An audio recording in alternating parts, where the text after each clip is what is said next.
Hey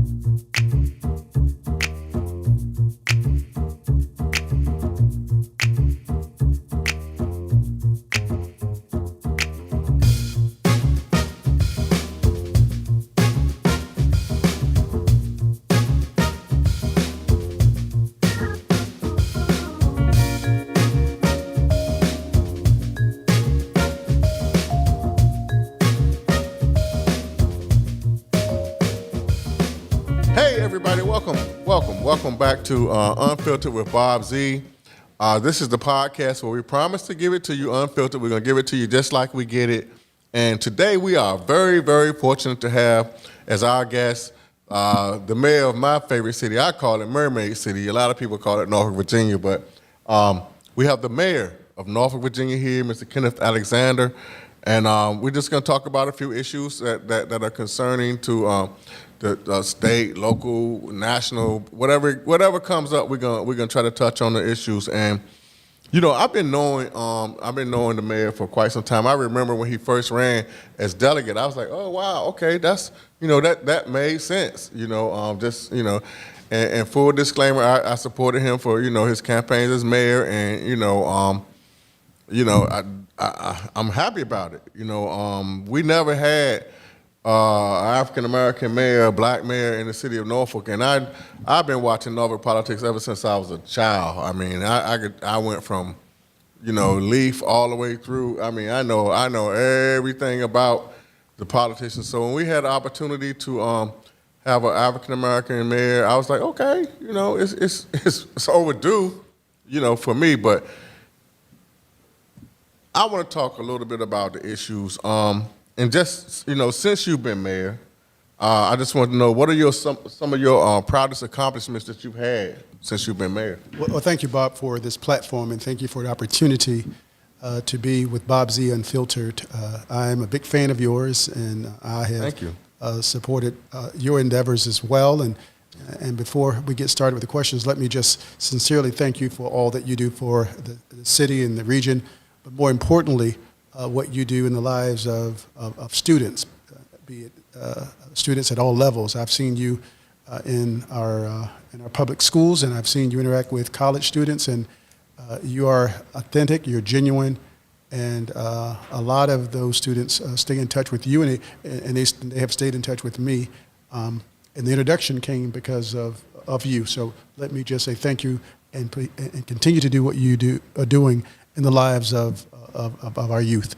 Well, Bob, thank you again for this opportunity. There are a lot of things that we have accomplished together in the city of Norfolk. I take no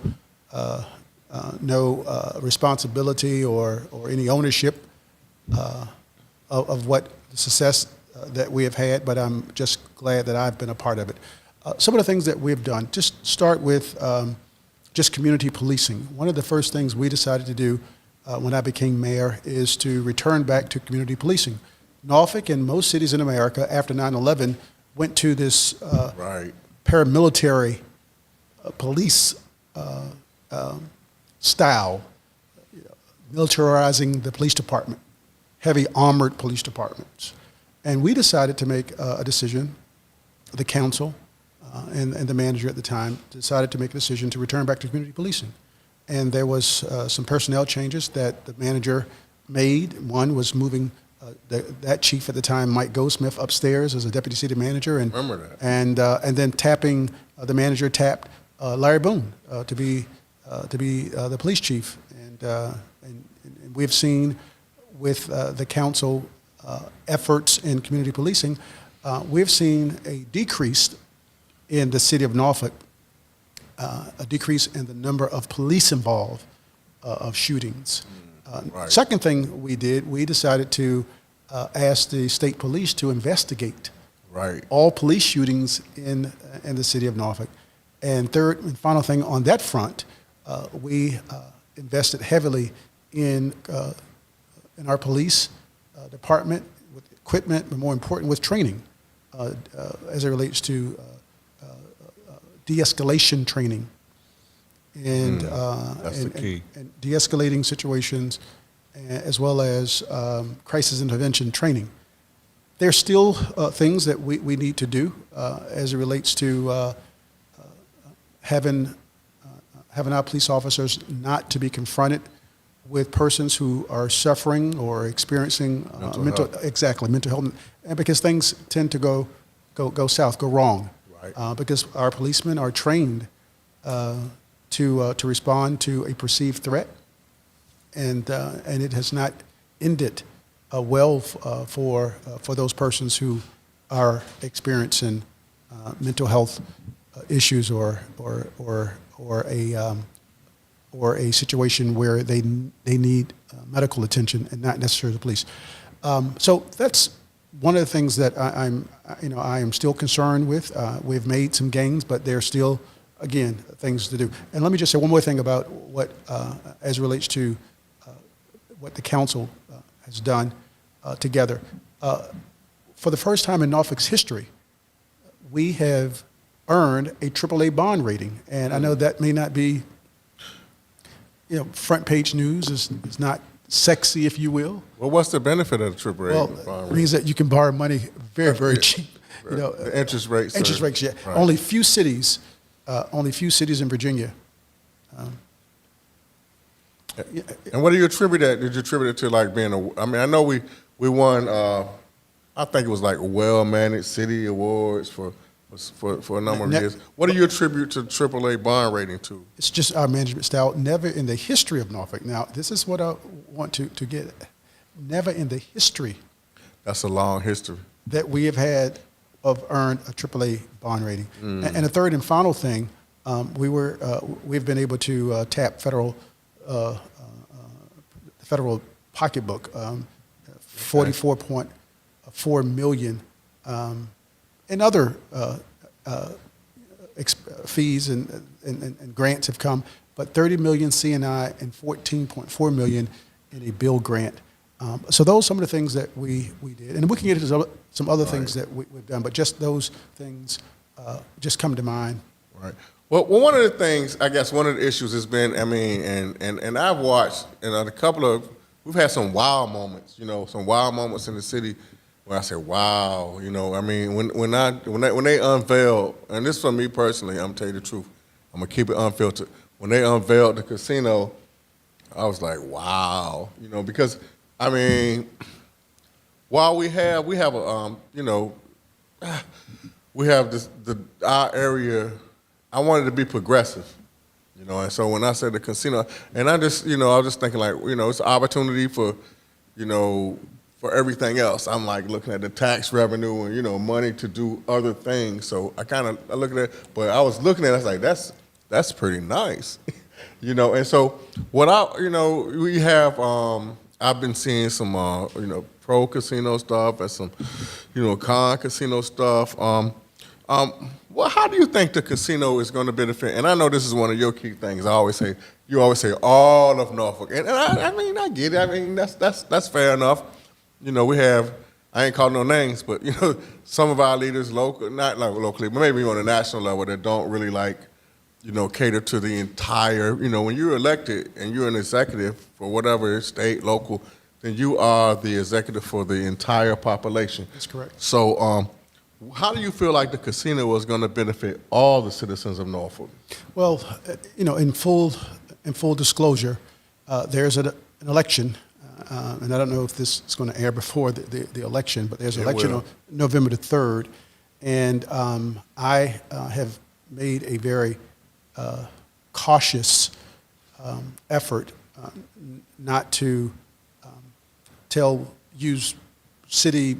And I won't use city time and city money and city resources to promote the casino, nor will I use resources to tell people to defeat it or not vote for it. So I'm just speaking, generally about the process and about the revenue and what the analysis has shown.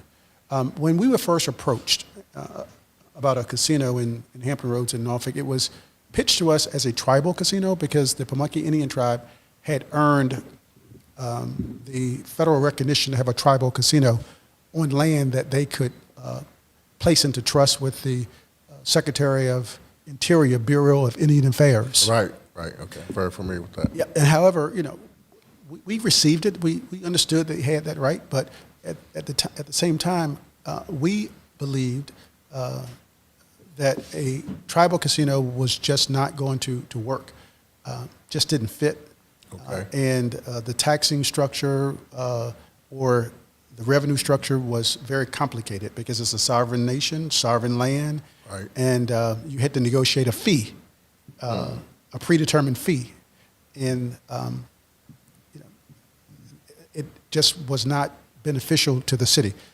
So the city, of course, understood that the state was looking at gaming, casino gaming, in Virginia as well. Now, gaming has been in Virginia for a long time. Lottery and Right. and bingo halls and gray machines. You have gray machines in convenience stores and restaurants. I see it all the time. All the time. So you have these machines, these devices where people are playing slots, if you will, Pretty much. all the time. Whether it's a game of chance, a game of skill, I mean, you can debate what it is. So what the city decided to do is to just allow the state to make the decision on how many casinos there will be, the type of development there will be, and where those casinos will be located based on an analysis, based on a JLOC analysis. And when JLOC, that's a Joint Legislative Audit Review Commission. I was going to say, what is JLOC? I don't know. Yeah. So they did a study. My pay grade. Yeah, my too. They did a study, and they determined that, and they offered a recommendation to the General Assembly that casinos in Danville, Bristol, Richmond, Portsmouth, and Norfolk. Okay, and so the state decided that, and also in that legislation, that it has to be commercial. And what's important about being commercial, that all taxes that's due to the city of Norfolk and due to those other localities must be collected, and there's no subsidies. Right. There's no grants. There's no special exemptions. The developer would have to pay for the land and pay all fees and all taxes and all revenue that's due to the city of Norfolk. And third and final thing is that the voters will decide, not the city council. Okay. And not the legislature. So it's a referendum. Exactly. Okay. All right. And so I want to make sure that's clear, and that's the reason I have been, quiet. Not swearing. No, because people need to decide based on what the city has laid out, and more importantly, what the legislation allows. Okay. Well, okay. Let's just say that the casino referendum passes.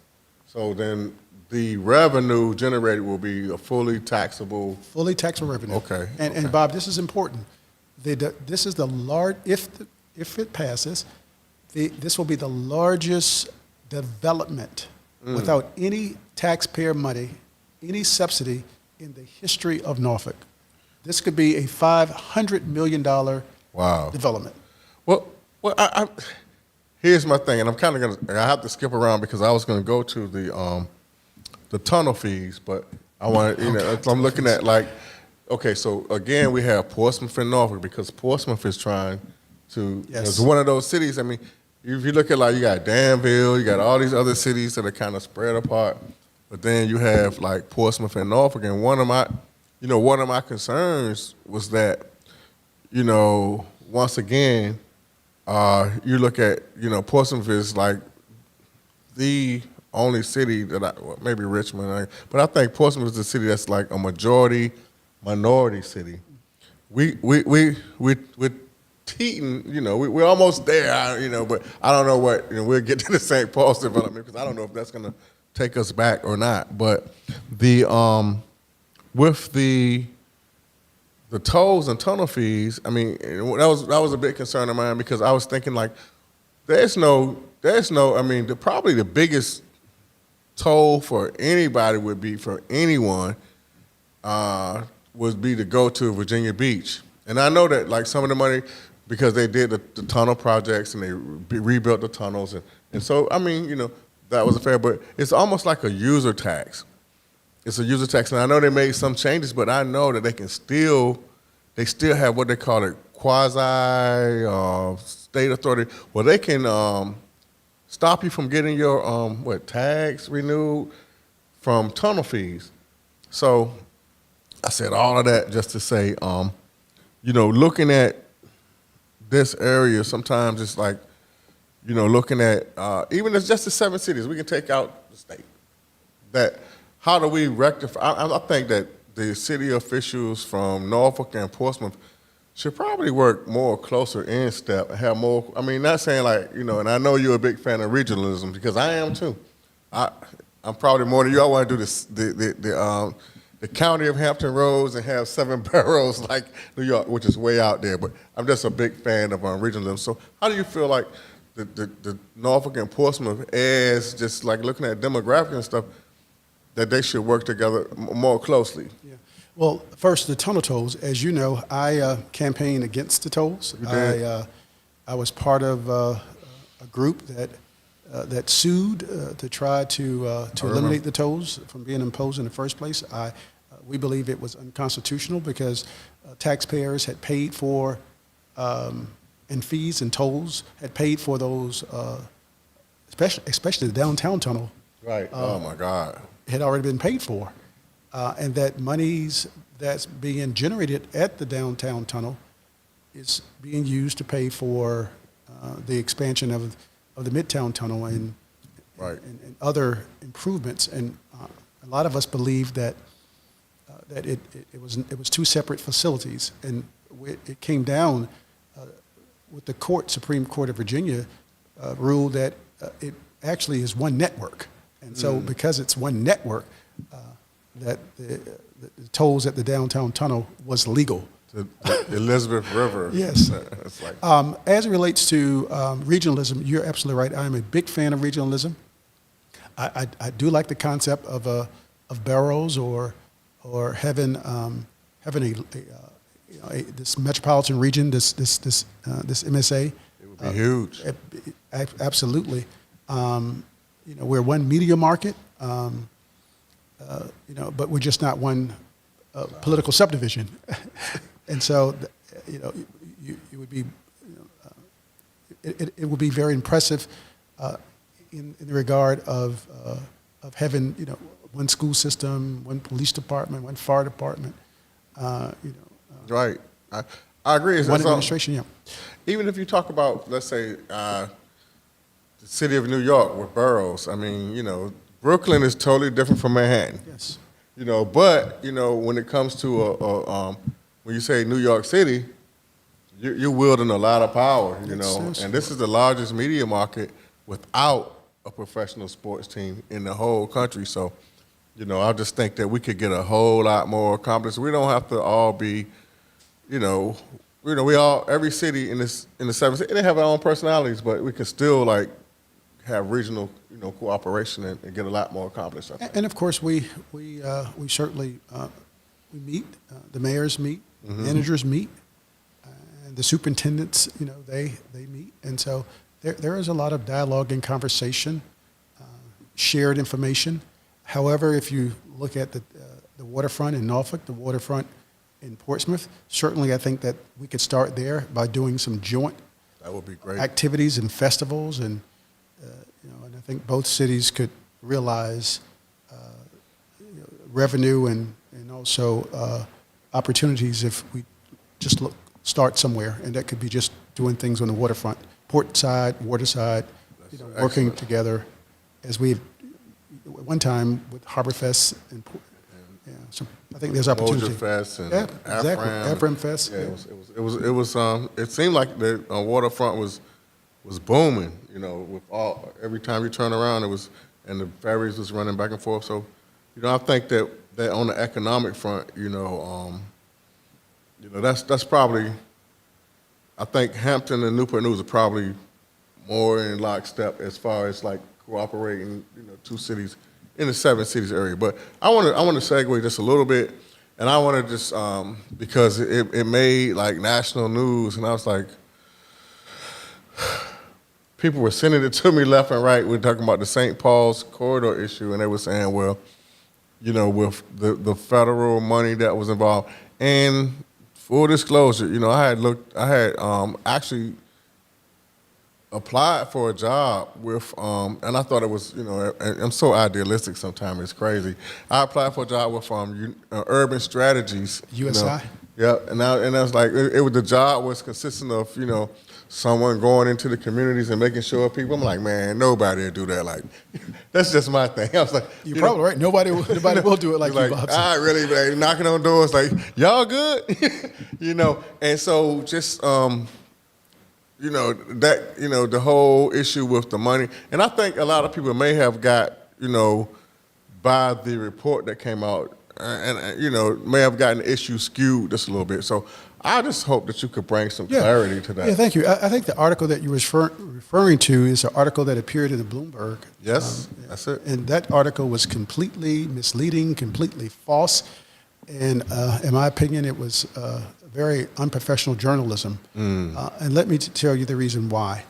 The article combined opportunity zones with the St. Paul transformation. Right. They're two separate tracks. The opportunity zones was legislation that was signed by the president, and I was there in the White House when the president signed. I remember that. Yes, for the opportunity zones, and that initiative or effort is designed to attract investments in hard areas, census tracts. In Virginia, there are 16. The governor offered the census tracts. The city had recommendations, but the governor offered census tracts throughout Virginia where investors or wealth management firms could partner with localities, communities to attract resources, money.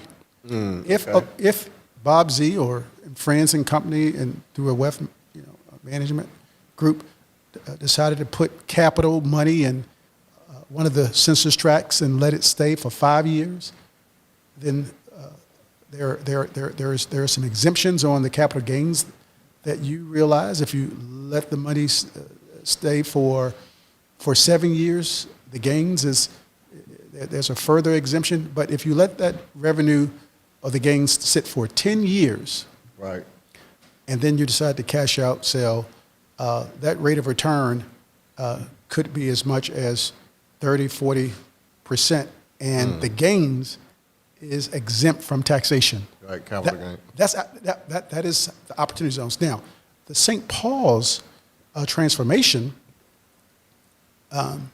project right now is focused solely on Tidewater Gardens. Right. Although when people speak of St. Paul's, they speak of Young's Terrace and Calvert Square, right, and parts of Huntersville and Downtown Plaza.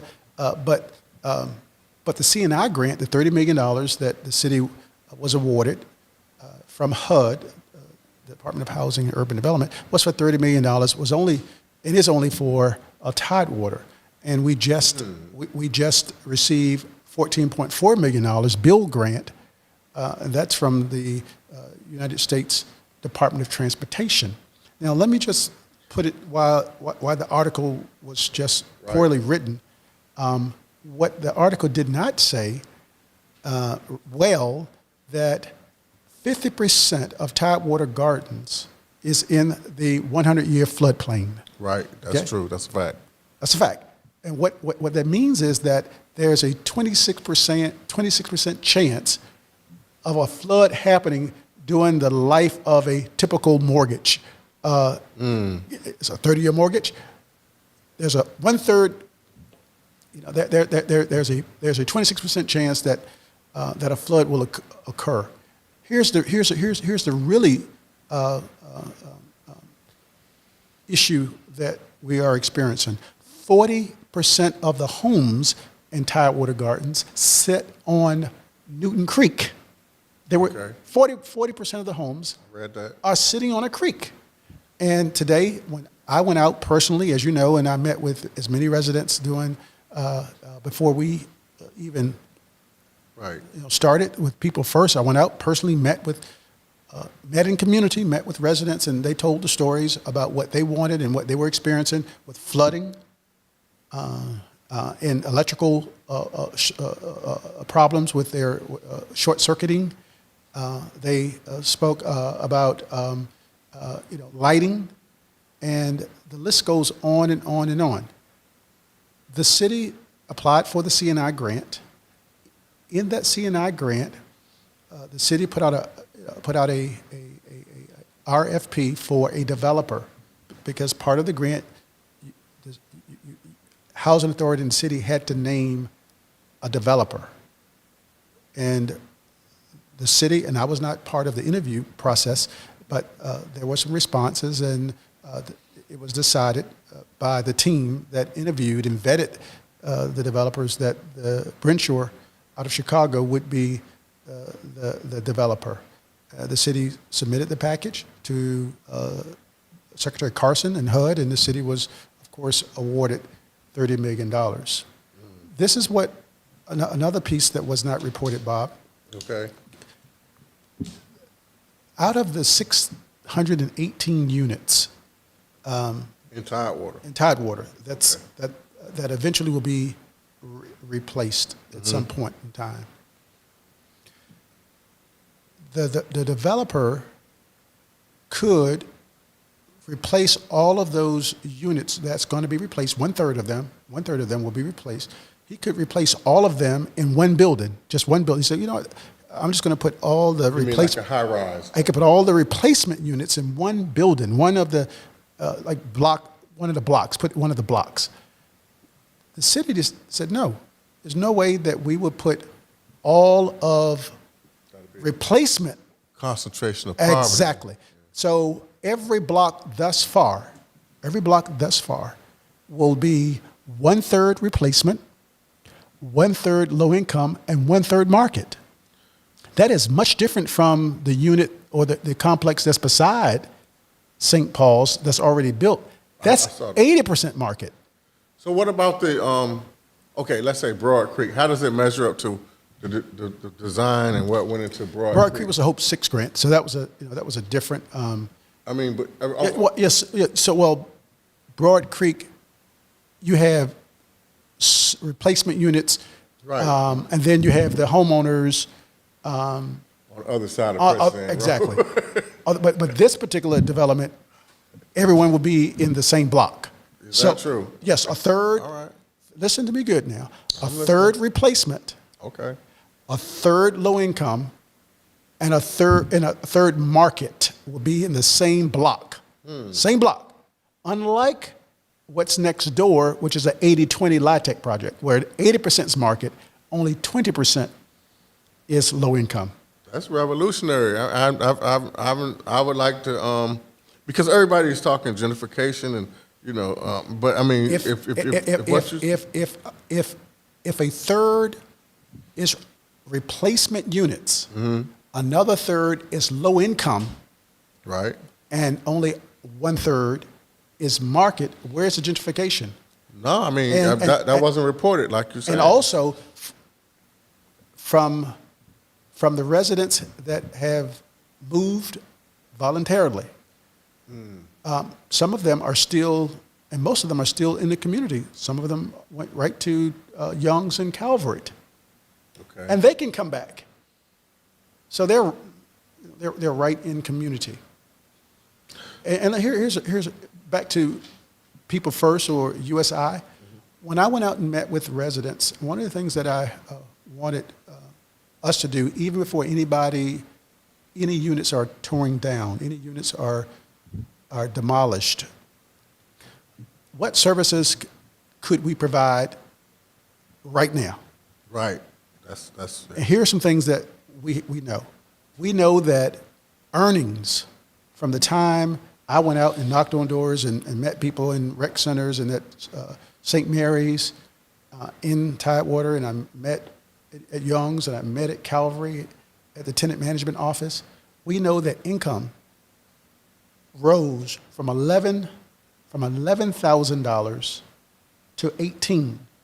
We know that early childhood education, or children who are enrolled in and some type of child care, early child care, Right.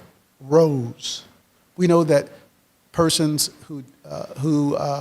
more people are now insured with health insurance than before we first started. So these are some of the things that didn't get reported, but this is before any demolition, because the city, through People First, putting $3.5 million ongoing into the effort before there has been any demolition. And then we set up, of course, a commission, the Mayor's Commission, where Councilwoman Graves and Councilman Riddick chairs the commission and meet with the task force, meet with the group on a regular. So that article was just misleading.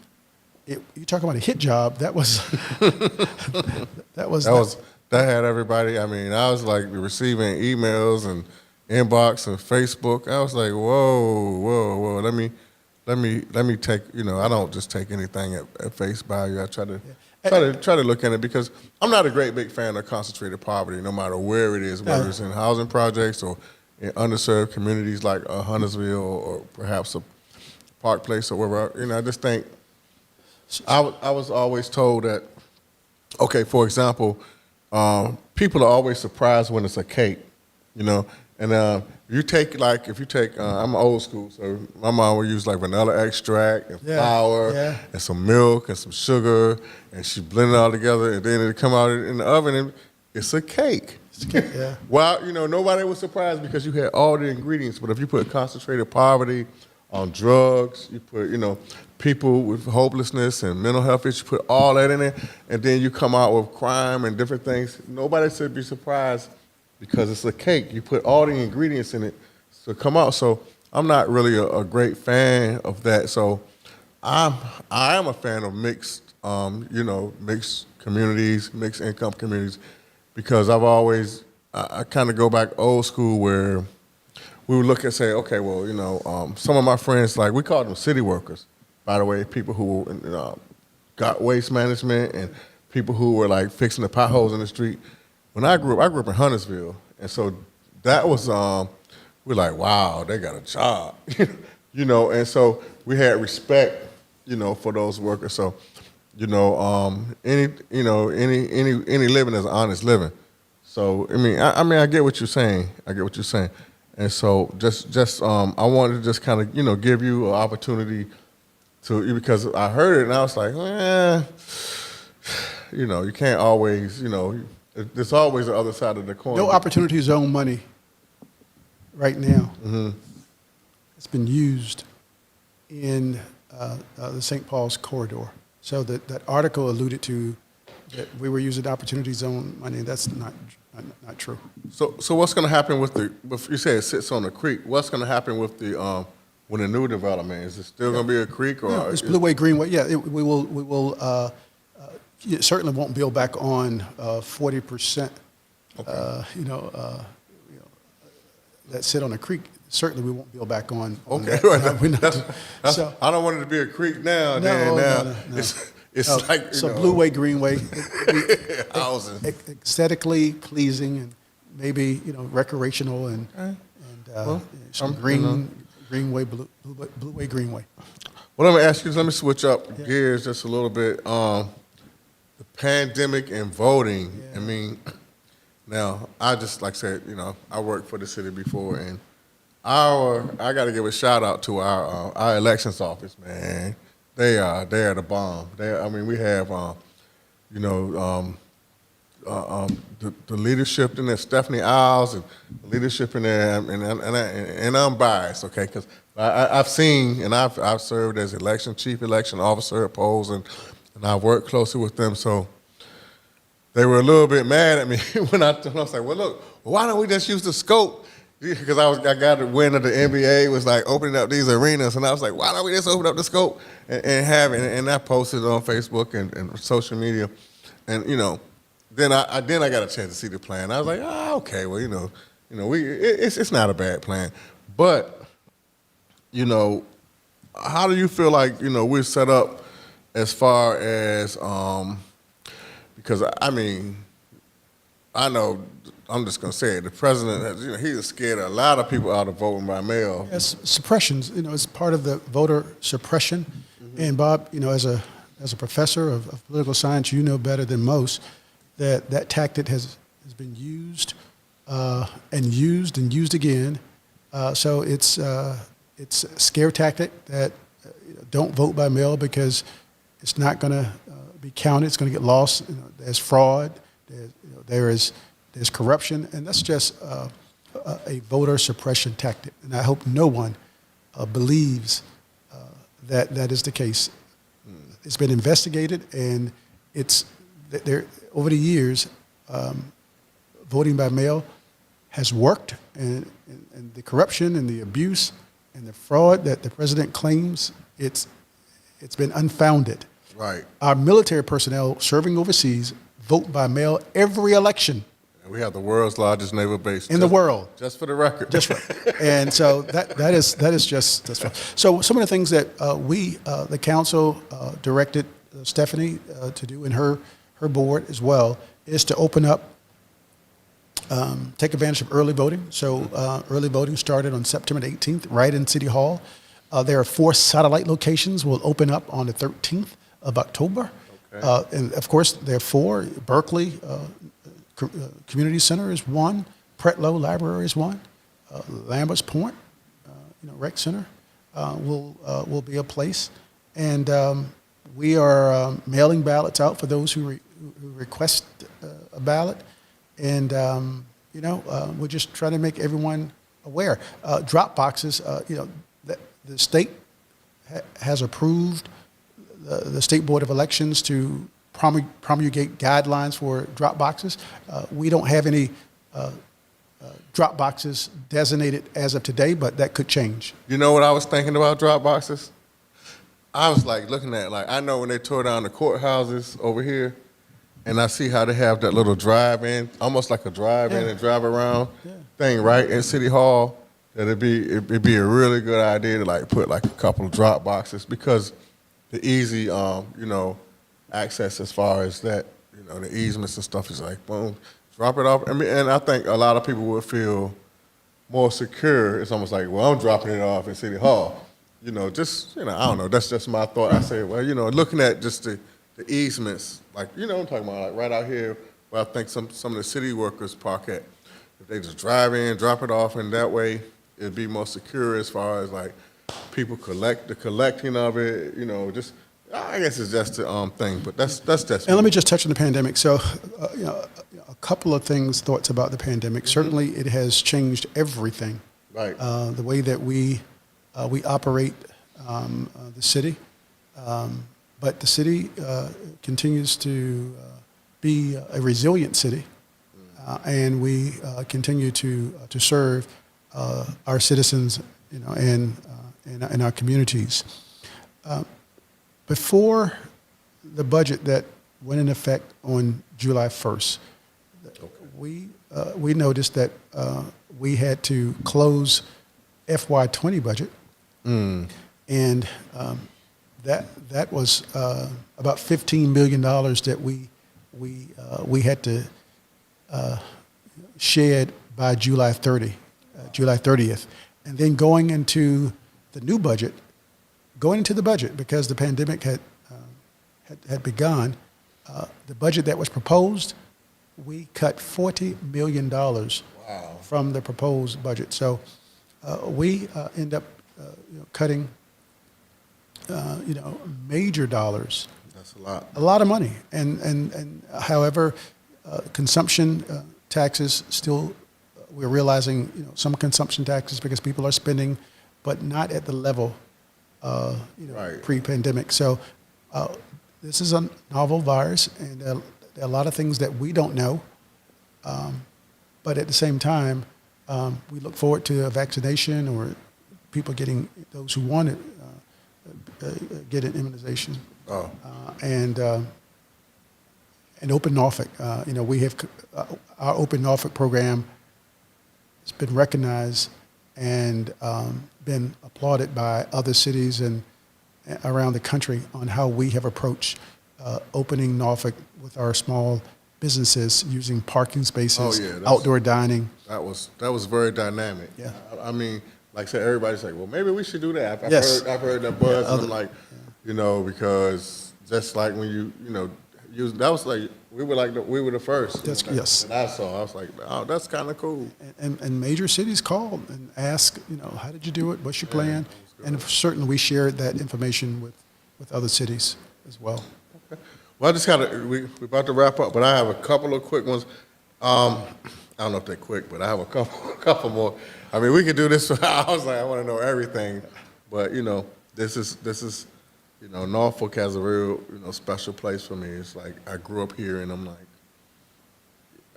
I grew up on the other side, so I'm kind of like, when I got a chance, I came of age. I was like, oh, this is how that works, or that's how that works. But I'm looking at like the social.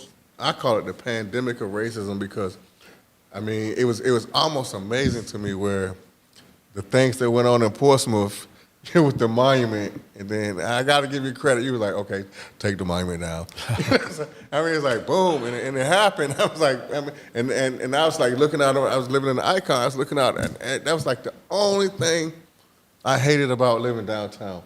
Was that when I come out my house or look out there, I had to see that statue, and I don't think everyone quite understands. I mean, we all, and talk about heritage or whatever, but for me, it was a symbol of oppression. But with that being said, I mean, I give credit where I was like, wow, because they was like, I mean, people was getting hurt, and I no knock on Portsmouth. I'm just saying, just the expedience that you did, do that with that was appreciated, and I want to talk about like justice reform because unfortunately I was like, after George Floyd, I was like, this is gonna happen again, and I tried to keep that because I didn't want to be the naysayer. And then something else happened, but when we're looking at social reform, and I kind of had a issue with the. I wanted full disclosure. This is just me. I wanted full disclosure of the police. Anytime they engage somebody and they use force, I wanted it to be, I'm not saying that we didn't have to go through a FOIA request or something, but I don't think that them saying, well, we're not going to tell you. I didn't think that was. And so the other thing I think that the council voted on was Citizen Review Board or was a Citizen Review Panel. I think one had more subpoena power, and the other was just like recommendation power. So kind of cleared it up and kind of helped us So out. thank you. After the death of Breonna Taylor in Kentucky, and Ahmaud Arbery in Georgia, and George Perry Floyd in Minneapolis, there has been a renewed effort to have police reform, criminal justice reform, and certainly it is needed. It is absolutely needed, and there are others that have died as well at the hands of police. And in Arbery, Ahmaud Arbery's case, it was citizens. It was residents. He was out jogging in Georgia, and they decided to approach him, and it resulted in his death. And so one of the things that we recognize in the city of Norfolk is that there is a issue with equity, social equity, Okay. and also with lack of economic opportunity.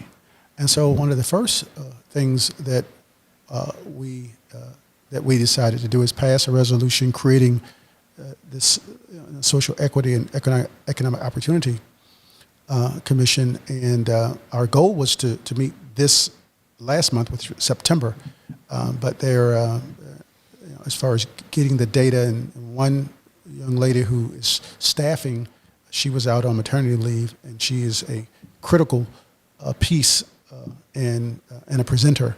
And so we're going to move forward and start sharing that information about social equity and economic opportunity. You touched on that when you cited that the concentration of poverty, and it touches health and education and employment and every other social ill. It's concentrated, and it's really dynamic and systematic in the lives of persons, and it's been generational. As it relates to the police reform, the General Assembly has taken up the issue in Richmond, and we will see the guidelines in a few weeks on how the panels how they will be empowered. That was a special session. Right? Special session should be wrapping up soon. And in that legislation, we will see what guidelines that we can tap. Some things may be permissive, and some things may be mandatory as it relates to the panel versus a commission, what oversight. Questions I would have is, how would the commission be formed? Right. Who picks the commission? Who picks the members? Yeah. I have my own thoughts. My thoughts, personal thoughts, it should be a lottery where council members don't get to pick, That's a good idea. people? That's novel. Yeah. That's novel. You have a lot. For example, it's a one-page application. If you want to be put in the lottery, you meet that basic criteria, and you have staggering terms where Bob Z may have a 4-year term. Your neighbor who applied and won the lottery may have selected a 2-year term, and there'll be a 1-year term. So they're staggering, and no one gets to serve for 14 years, 15 years. So you get the benefit. That's the fairest thing I've heard. And then who's going to staff it? Where should it be housed? Should it be in the mayor's office? Should it be in the police department's office, city manager's office, city attorney's office? That makes a difference. Yeah, so who's going to staff it? Where it's going to be housed? And what type of budget? And more importantly, What do kind they of power? do they just recommend to the council? Because ultimately the council is the elected body, and no unelected body have taxing authority, or they can't pass an ordinance. Exactly. Can't pass a resolution, and so they can make a recommendation to the legislative body, which is the city council, and the council can take it under advisement and ask more questions, send it back. So I think that those are the type of questions from a process vantage point that I think that the council will help with the process. But as far as who's on the commission I think that if you really want that trust, that you build that trust and build that agency, then you have to allow citizens to be fairly selected in the fairest way that you can think of. That was my thing. My thing with the whole piece was that so the same people that chose the police chief are going to choose the commission. No. So I was thinking that's like a train wreck waiting to happen. But look, we have to wrap it up after this question. But I got to ask you, what's next? What's next? Are we running for governor? What are we doing? Are we taking this show on the road? What's going on? No. Congressman, what? No. Bobby Scott retiring? What's happening? I'm happy. I am happy and I'm glad. I'm happy glad as the mayor of Norfolk. Okay, well, I'd like to thank the mayor for coming out, taking his time out of his busy schedule to come and bless us with his presence. And until we see you again, this is Unfiltered with Bob Z. Have a great day.